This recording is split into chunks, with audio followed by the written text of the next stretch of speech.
Chapter 28. Respect. 1. The feeling of force coursing through your body was hard to describe. If Leonor would try, it would be like landing on a bed of soft pillows or walking through a mist of water on a hot summer's day. It didn't just feel good, it felt right. As though this was the true state of being. Lionel didn't know why his stamina had shot upward while Aina's tanked, but he didn't have the time to think about it. In fact, if he thought about it for even a little while, he would realize that because his coordination shot upward, he could more efficiently make use of his abilities, allowing him to use less strength to accomplish the same result. Though Lionel's strength and speed remained untouched, his combat prowess was on a completely different level. The movements of the Englishman were almost painfully slow. His spear snaked through the air like a viper, piercing throats and severing spines with every stroke. It was the most humane way Lionel could think to end their lives. Something about wielding a spear felt different from his rod. Lionel had chosen the rod due to his lack of battle experience. He thought he'd have an easier time with a longer-ranged weapon. However, with the spear, despite the fact it was obvious he had no real experience with it, he felt free. Something within his body was churning, waking from a sleep as though it had been waiting for this moment. Lionel Morales. Strength, 0.85. Speed, 0.8 plus 0.1. Agility, 0.9 plus 0.1. Nullified. Coordination, 1.1. Stamina, 0.9 plus 0.5. Nullified. Reactions, 1.1. Spirit, 0.4. More of the hidden medicine within Lionel's body diffused, increasing his strength and speed by 0.05 die.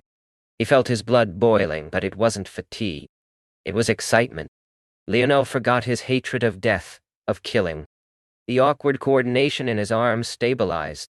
Like a child learning to walk, his spear became less reliant on his agility and more on his skill. He seemed to be walking through the battle, traveling 5 meters forward with every step, a swath of bodies being left in his wake. The Frenchman felt numb. Was this the power God could bestow upon a man? Lionel's spear almost looked like a black whip, curling and curving around defenses and snapping back with supersonic speed.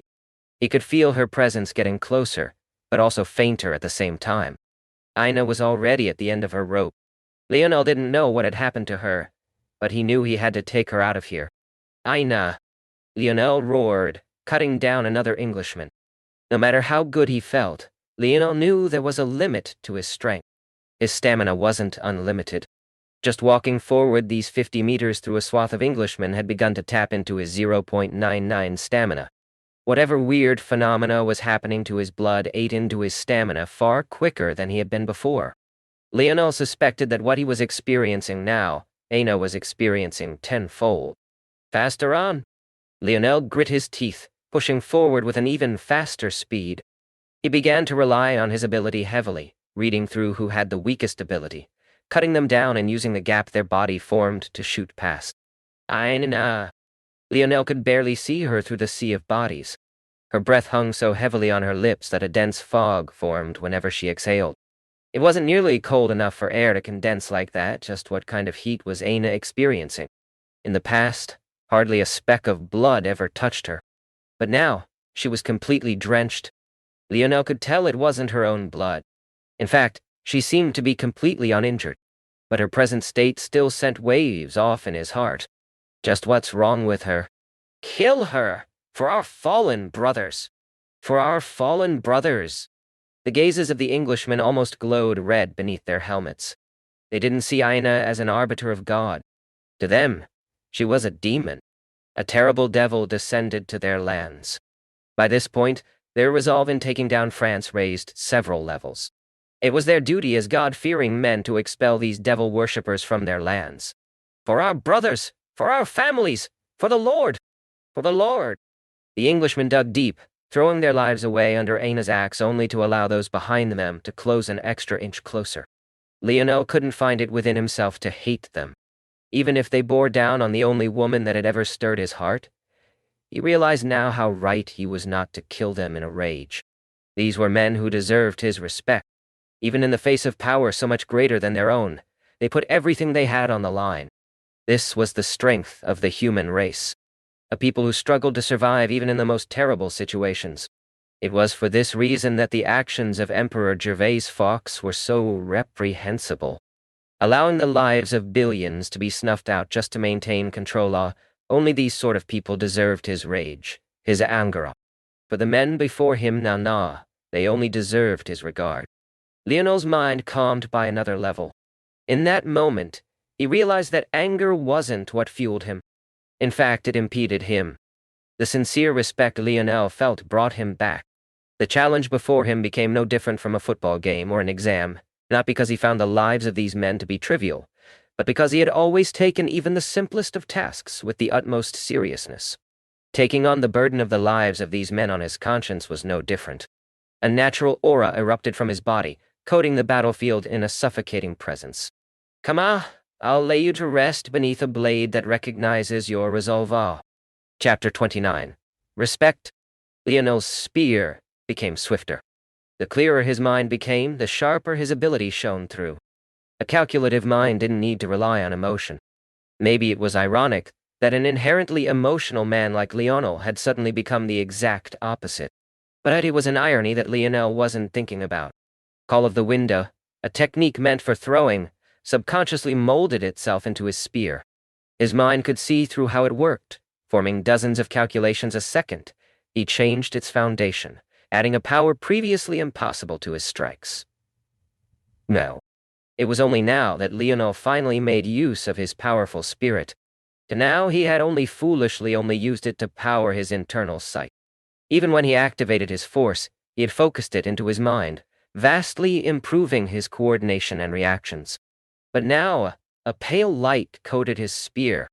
It didn't extend his blade to near the extent Aina's axe spirit had, probably because it was being wielded through a crudely formed technique. Lionel was still adjusting even to this very moment. But its power was undeniable. Lionel burst through the last line of Englishmen, his flexible armor and sweats matted in blood that wasn't his own. Aina! Having burst through only one side of the encirclement, Aina still had enemies closing in from at least 3 sides.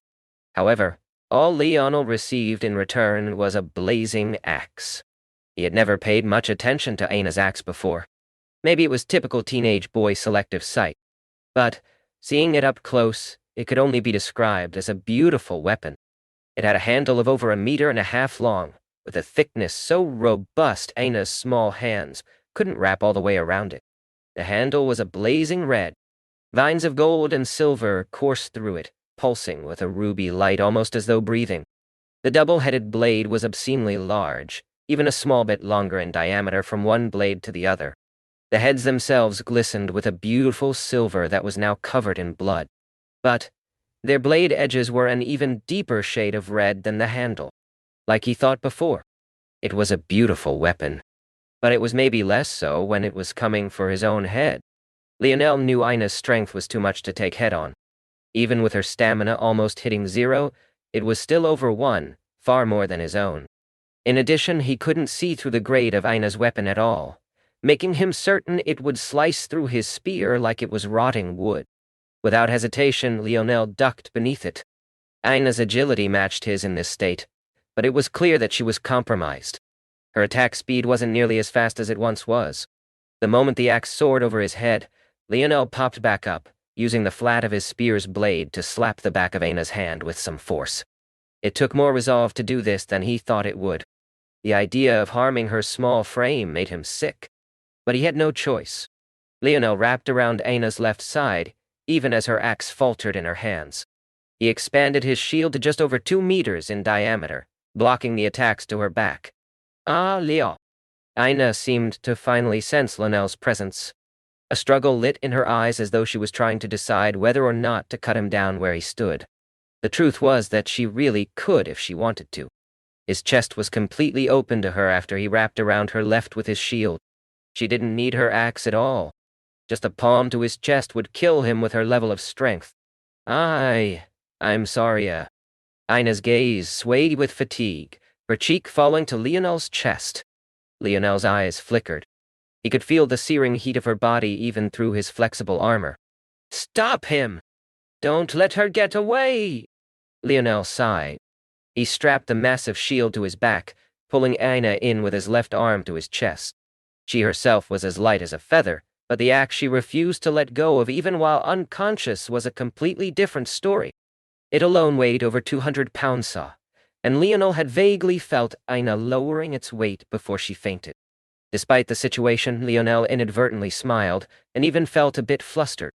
What am I thinking? She has a high fever, and you're in the middle of an army that wants nothing more than to kill her. Get it together! Making a decision, Lionel didn't choose to run. His shield to his back, Aina in one arm, his spear in the other, he stood tall. If you'd like to come, you can come. I'll take as much as you can give, but I won't let her die here. Regaining his calm, Lionel's imposing aura shone forth once more. As dangerous as Aina had been, this was something she hadn't had. Lionel meant his words. Running away would do him no good, and he would only end up implicating the Frenchmen. Even though the English had retreated, they still had more than 15-0 of their original number. If they rallied, they could still crush the less than 1,000 remaining Frenchmen. There was only one option left. Lionel had to impose his will. He had to appear invincible. He had to crush their resolve until nothing was left. That very resolve he respected with all his heart.